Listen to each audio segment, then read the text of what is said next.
What's going on, everybody? It's your man Sham, and this is Sham Goes Global. And as you can tell by the title of today's video, I will be reacting to the Russian cheek clapper. Yes.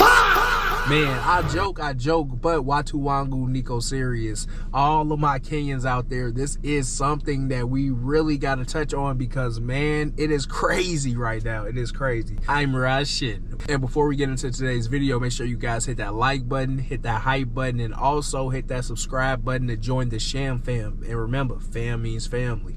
More than 500 videos of Russian men chewing Kenyan ladies. Oh yes, this is more than Balthazar. This is Valentine accident. And I posted a video and people be like, don't include all the African ladies, just say Kenyan ladies.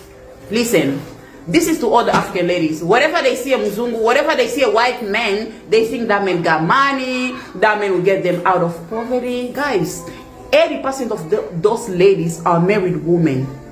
80%. And that man got, can you imagine? This is sad. That's why I was including all the African ladies. Okay? All the African ladies. And that man need to be arrested. Oh yes, he need to be arrested. What do you guys think? Let me know. Make sure you like the video, you share, and you tell me in the comment section, what do you think? And don't ask me for the video, okay? The Russian guy issue happening in Kenya. Wow. Like each video is even worse than the previous one, even though you expected all of them to be bad. I haven't seen the full videos. I've just seen the snippets on that guy who says Manyonyo is or something like that. Just few snippets. And each one is just worse than the previous one. Do you know what makes me sad? Yeah, the women definitely need to be held accountable to reevaluate their choices.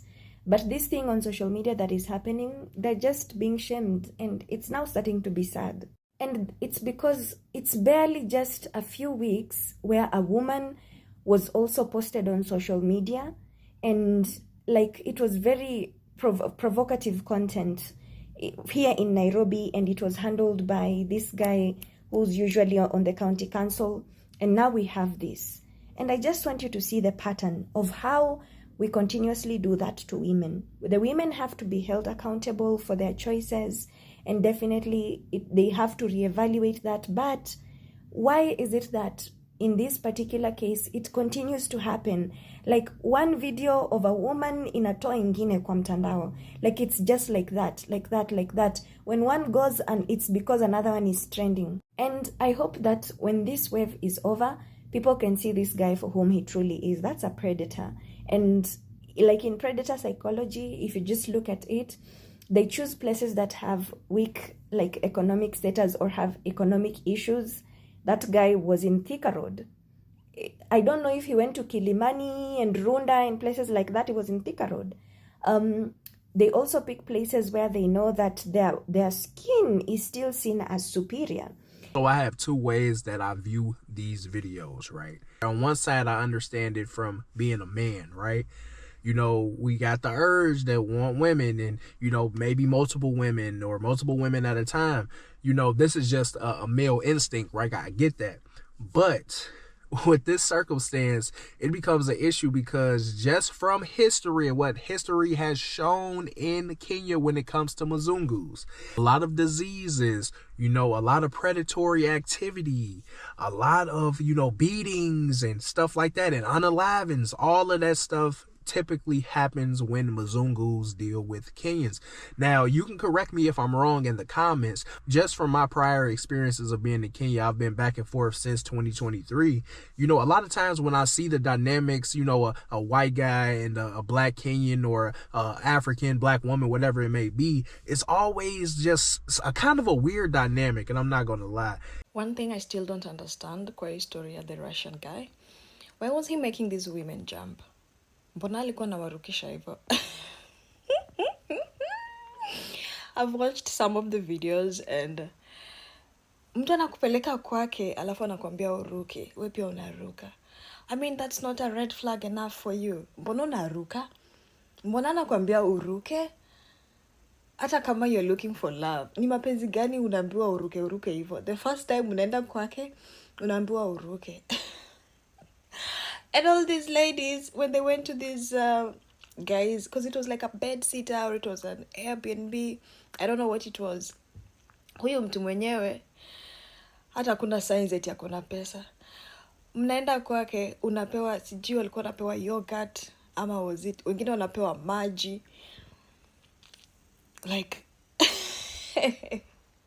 okay, at the end of the day, I feel sorry for the women because it's really sad, but huwezi tu kutana na mtu pia in the same day ushafika kwake.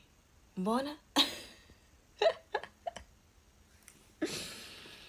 Hey, it's sad, it's very sad, but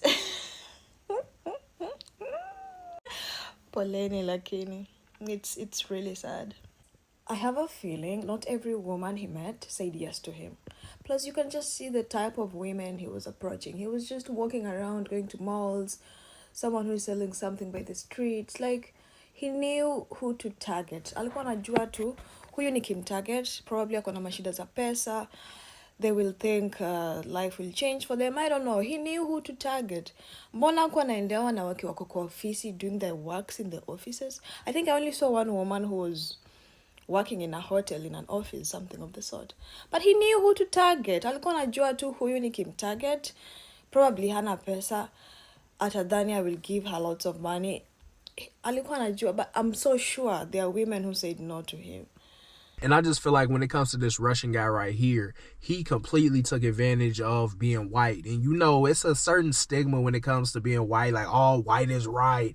Oh, you get with a white man, they're rich. All white people are rich. And just being honest, someone that's coming from the West, you know, America, we grew up around white people. They're not, you know, foreigners to us, right? So we see it from a different perspective. That guy's dusty. Like, dusty as shit.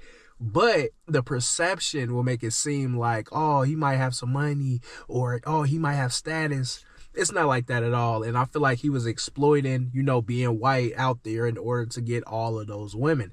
Can't keep letting dusties crack, man. It's crazy out here.